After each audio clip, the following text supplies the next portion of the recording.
এটা হচ্ছে হোল করা হয়ে গেছে, বাই করো দেখি। মাশাআল্লাহ হোল হয়ে গেছে না? আমরা অন্য পাইপও একটা টেস্ট করে দেখে দেই তো। হোল করার পরে এই যে এইভাবে পাইপটা লাগানো লাগবে। এই যে দেখেন আমরা মাকসালার যে পাইপগুলো লাগাইছি ওদিক দিয়ে আইছে, ওদিক দিয়ে এই যে এখানে হোল করা হয়ে গেল।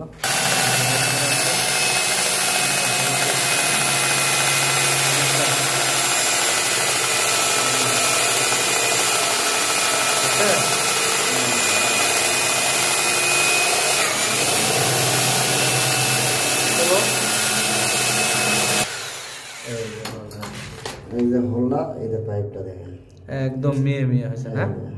এই দেখেন আমরা এইভাবে এই যে দুই দেখেন একবারে ফিনিশিং আছে। তারপরে আমরা এমসিল লাগাবো না?